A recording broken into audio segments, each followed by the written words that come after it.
Greetings, everybody. This is Mike with Soundstage EDU. And this wasn't an episode that I planned on doing. I was going to let the resources and the additional content speak for itself on this subject. However, I feel like I need to address it this way at first. The podcast seems to have a better share rate and discovery rate with a lot of our friends out there. So we're going to use that as an entry point into what we're discussing here. So as you know, there's a conversation happening in booster groups all over the country right now. If you're in this conversation, it's not unique to you guys. It's not unique to your region. I can tell you beyond a shadow of a doubt and with full confidence that these conversations are happening at scale across the country. And so we're going to talk about that. And it is this. We just can't get anyone to help. Does it sound familiar? If you've been in any of the booster groups, the booster support groups that I have been in, this has been at a fever pitch for the last couple of weeks. And I've tried to help mitigate some things. I've tried to inject some resources. I've tried to help. But we're kind of stuck in a pattern. And I want to address it. So, you recognize that we just can't get anyone to help. But what about this one? We have the same 5 people doing everything, while everyone else watches from the sidelines. You know exactly what I'm talking about. And that leads to people coming to the conclusion that people just don't care anymore. But I don't think that's true. Because this week, something interesting happened. I started talking about this. And instead of people talking back to me and arguing with me about it, people started to open up and tell the truth. I started calling things out. I started saying the things that most of us think about, but internalize and never really vocalize here. So I started talking about it. And I started to get pushback. And oh boy, did I get pushback. But I also got this. I had one parent say to me, I don't volunteer, and here's why. And they spelled it out. Another said, we've just learned to accept the chaos. And then there was another comment. And normally, I don't talk about comments specifically in here, but I am this one. They said, this is a joke. People don't volunteer because they don't want to. They're lazy. They don't care. If you don't like it, step up and do better. And look, can I be empathetic with you here in a tough moment? Because contrary to popular belief, I get why that feels true. Because when you're carrying the load on your own day after day after day and others aren't stepping in, yeah, that's frustrating. Absolutely. But we need to be really, really careful here. Because the moment that we decide that people are the problem, we stop looking at the one and only thing that we can actually fix. The system. Because you know as well as I do, we're not going to fix people. People are unique in the way that they are. They're going to be the way they are. We're not going to fix them. We're not going to try. We don't need to. But we certainly can address the system that we're expecting all of them to operate inside of. So that's what we're trying to do here. I'm not trying to fix people. I'm not calling out bad behaviors. I'm not going to give you the next 12 steps to fix yourself because you're fine. Those of you listening that aren't engaging, you're fine. Okay? I believe it's the system that isn't being properly supported and managed is what's keeping you from helping in these programs. And here's why. I mean, let's actually spell it out here. What it actually feels like to step into most of these programs, especially from the perspective of a brand new parent with a freshman student. Shoot, the parent could be young themselves these days. And we're asking them to step into responsibility that they don't understand. And maybe some of us are old souls like myself, and we've been around the block a few times. We have thicker skin, but not everyone's like us. We need to cater to the softer side of the spectrum here. They come in and they're thinking, that if they come in and their first thoughts are, I don't know what I'm signing up for. I don't know how long it's going to take. I literally don't know what I'm walking into. And the one that stops them the most is, can I step back out if I need to? What does that look like? How do I do that? Because we're asking these parents that, let's just stop at each one of those. We're asking them to sign up. Okay, great. For what? Be specific. This is one that I'm going to park on for a minute. You don't do a blanket ask.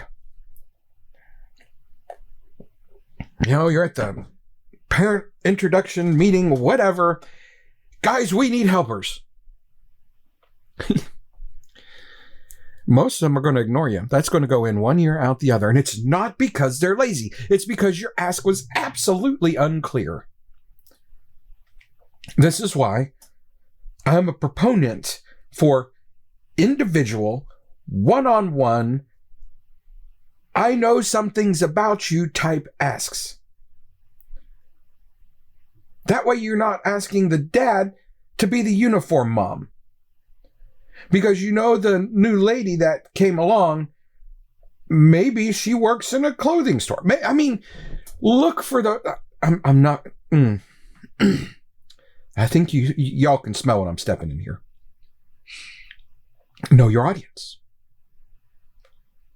Make your asks specific and relatable to them. But nothing beats face-to-face, or as an old mentor used to tell me, belly-to-belly, eye-to-eye asks. Those are harder to deflect. It shows more honesty. It gives more buy-in because they know you. They're connecting to the program at this point. And then don't just stop there. In your ask, be clear and answer the question before it's asked, letting them know how long it's going to take. And because you have a little knowledge of the person, you're asking them something that you know is actually in their wheelhouse, well, they know what they're walking into at this point. And then you provide for them without them even asking. You show them the exit ramp. And you, my friend, must design and stabilize that exit ramp and allow people to use it. Okay.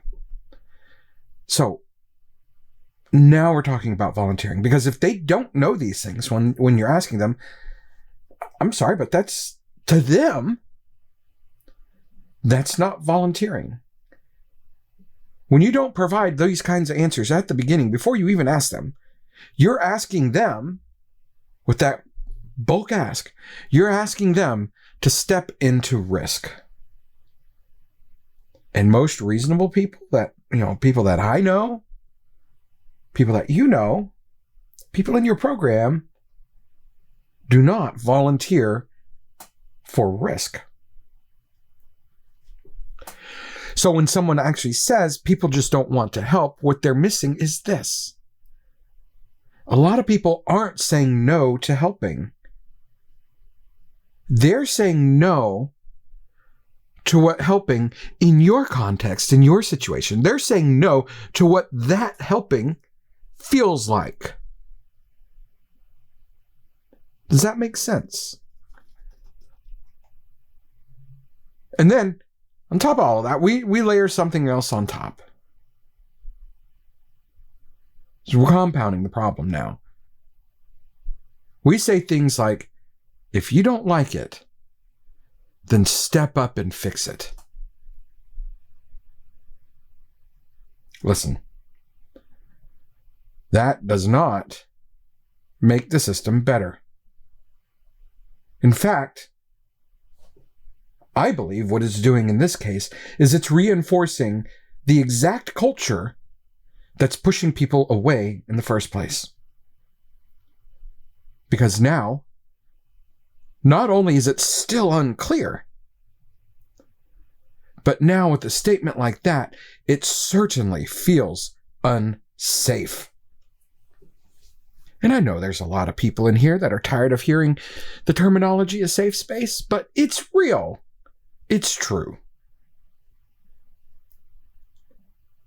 We're designed that way. If we don't feel safe in something, we're not going to do it. It's not that we need a safe space because we're soft. It's because we need a safe space because we're human and our nervous systems demand it. That's physiology. It's also psychology. And it is very, very real. Here's another thing I want to point out. As I saw this a few times yesterday, we love to say, well, guys, that's just the nature of the beast. You know that one? It's nature of the beast, y'all. It is what it is, as my generation likes to say. I know I'm sitting right in a generational divide with a lot of the parents here. I'm the old guy. I get that. I'm not old, but to y'all, I seem old, right? I'm going to be 50 this year. Your generation says it's the nature of the beast. My generation says, well, it is what it is. But here's the truth about your fabled beast. The beast didn't become this way on its own. It didn't. The beast didn't appear this way. You ready for the truth of the matter here? I think you already know it. I've said it. I've said it in other content posts. And I bet some of y'all have been circling around this truth. Just don't want to say it. But I will. We trained it.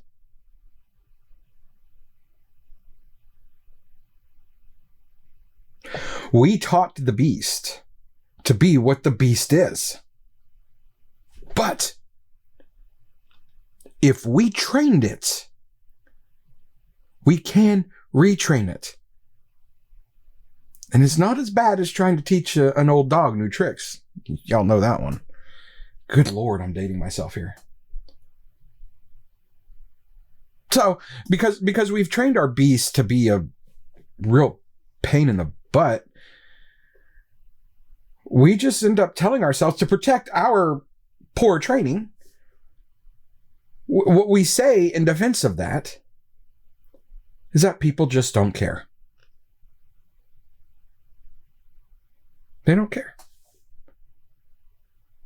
But what if the truth is actually much harder than that?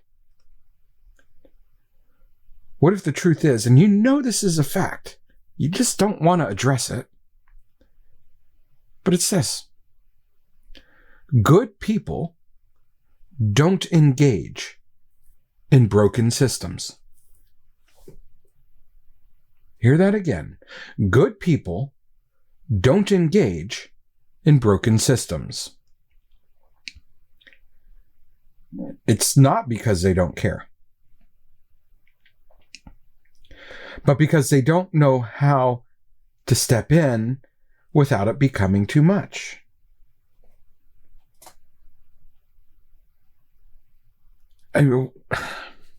We like to get stuck on the statement that they don't care.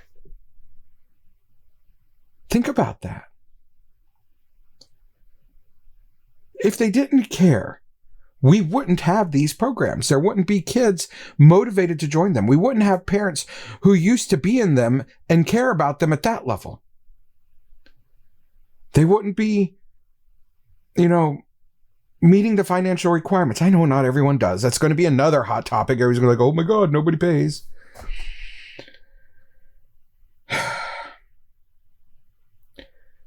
They do care. You know that. They just don't know how to actually step in. You can't force these people to care more because they already care deeply. And you know that. And I understand there's going to be the person that's like, well, what about the parent that just drops their kid off and never comes in? Or the parent that never leaves the car? Or I saw one the other day. I can't remember what the context was. But someone made a comment about the kid had a performance and they dropped off their kid and then they stayed in the parking lot in their car while their kid did it. And they couldn't believe it. It blew their mind. And I just now realized that I can sort of shed light on that. Goodness. Okay. So here it goes. My kid, let me add this caveat. She wasn't participating in this. She was going to support one of her friends.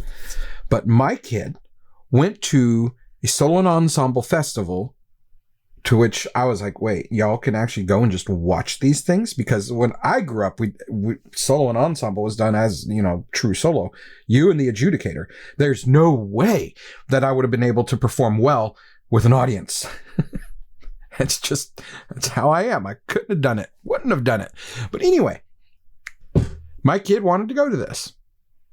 And she also told me that a lot of my friends, she loves to call her friends my friends, but a lot of the theater kids, a lot of the choral music kids were at this solo and ensemble and they were performing. And that one of my favorite kids, whatever, was singing a solo. Okay, cool. And I told her, I was like, I'm just going to drop you off. This is going to be like 15, 20 minutes. And we need to go back and get mom because we got things to do today. So I'm going to drop you off. I'm going to run down to the gas station. I'm going to get myself a drink and a snack. And then I'm going to come back. And guess what, y'all? I sat in the parking lot while my kid went to this.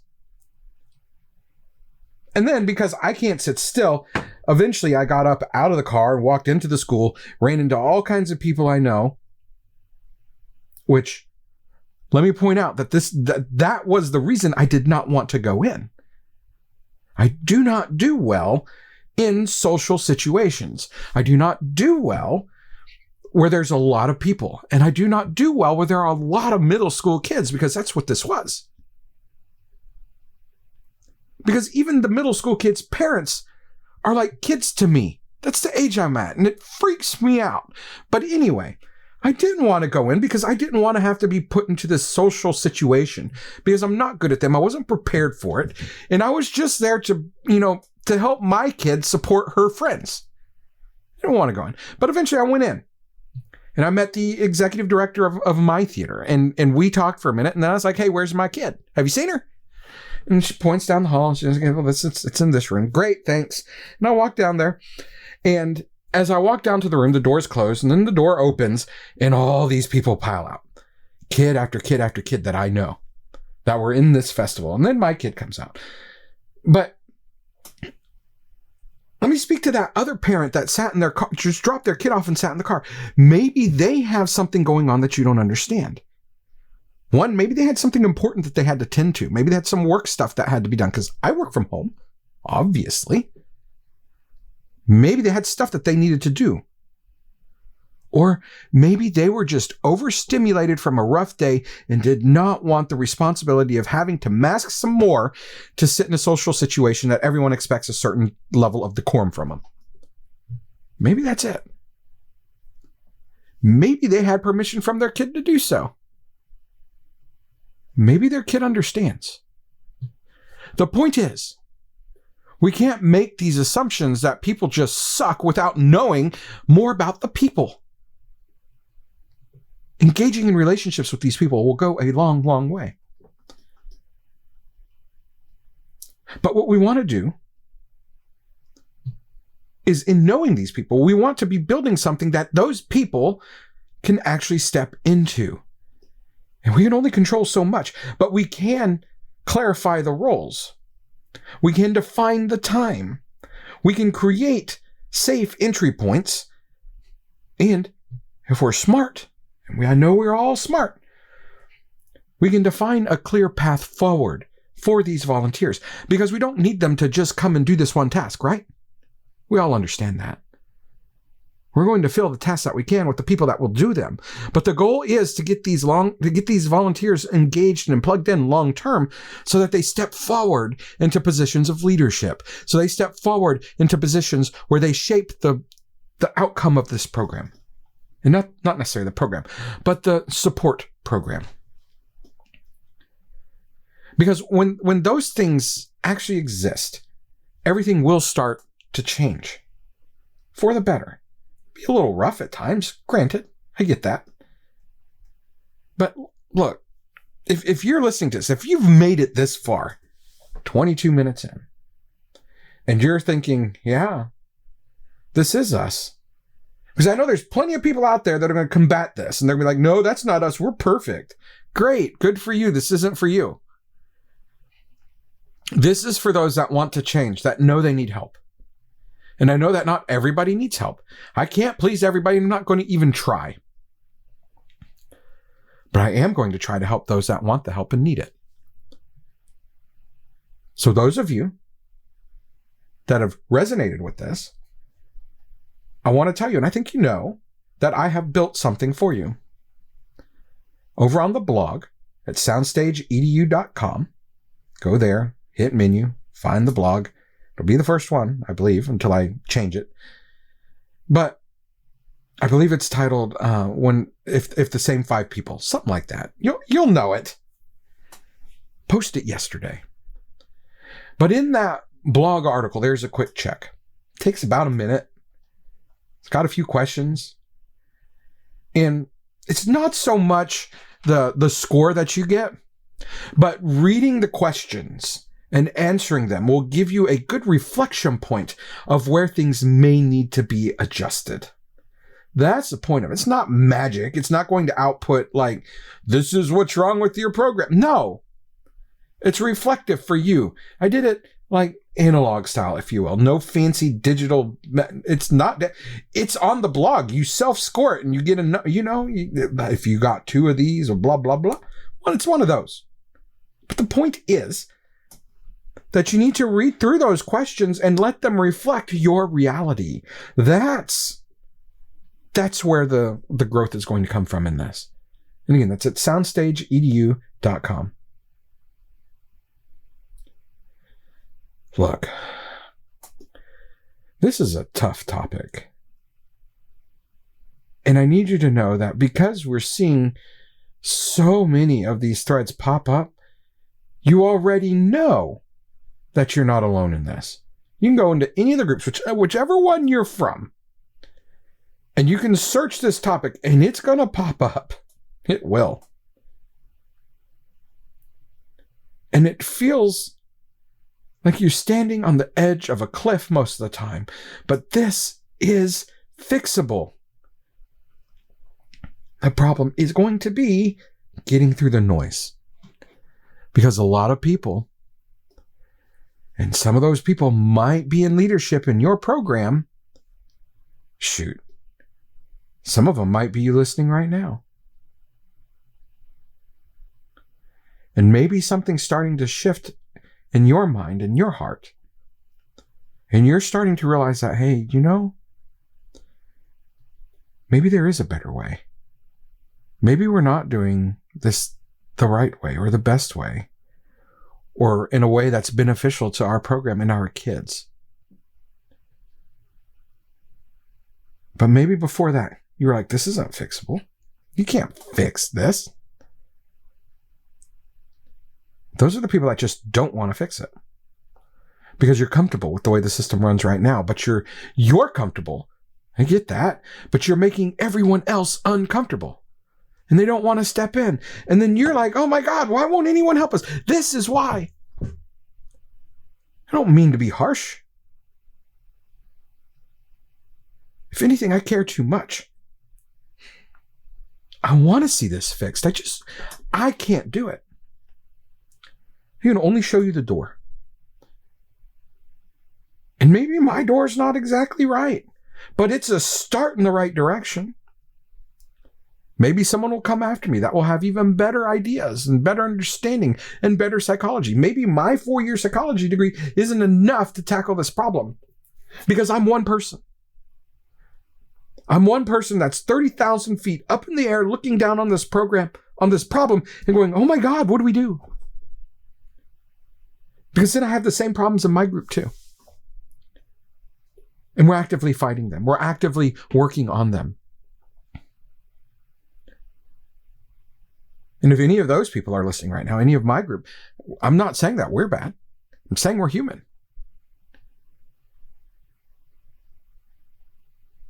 As someone who's been in an arts adjacent type of situation, one of the things that I learned early on, and one of the things that I have adamantly taught to students, to mentees, all of that, is that there is always room for improvement. Nothing's perfect. We can always do better. But do not pursue perfection to the point that it's crippling. Fix what can be fixed. Accept what can't be accepted. Or accept what can't be fixed. And move on. The goal here is to leave your program in a little better shape than it was the day before. That's the progress we need to head towards. Not perfection, not a complete overhaul, just a little bit better today than it was yesterday. Because those little wins will stack and compound and turn into a program that others will envy. I think that's enough for today. We're approaching 30 minutes. This has been Mike with Soundstage EDU. And speaking to sustainability, I want to say if you find any value in this work, if it has helped you even a little bit, plug in. Go join the website, Soundstage EDU, join the mailing list, support the work. That's the best way that, it's not necessarily the best way. The best way is to, hire me, buy the tools, let me engage with your board. But not everyone can do that. We're talking about budgets. We're at the end of the fiscal year for a lot of these groups. You don't have extra money. But one of the easiest ways that you guys can support this work is to engage with it. Comment, follow, share, all the things. Share the show, share it with other people. And even the content that we post, share that. I post video. I'm starting to get better at posting videos. I hate doing them, but I'm doing them because I know it connects with y'all better. And I need to connect with y'all. I want to connect with y'all. Send me emails, soundstageedu@gmail.com. You got a question? Send me a text message, 913-353-6141. You can find all this information out there. But go like, go follow, go share, engage, comment, all the things. Help us grow. Because when you plug into the algorithm like that, the algorithm will share us more. And that's what we need to do. We need to get this message out there more and more, especially as our summer ramp-up season starting to approach. As the fiscal year turns, as new board members transition, we need to onboard all these people, onboard all these kids, all these new parents, and we need to get everyone on the same page. A word that I like to use, alignment. So let's do it. Let's close out this school year strong. Let's close out this fiscal year strong. Let's transition these boards healthy. Let's start the process of fixing things. You don't have to fix it all today, but start now. Document what you're doing. That way, when the new team picks up, they pick up where you've left off. Again, this has been Mike with Soundstage EDU. You guys have a great weekend. It's Friday. Just realize that. Take care of one another. And as always, let's raise the bar together.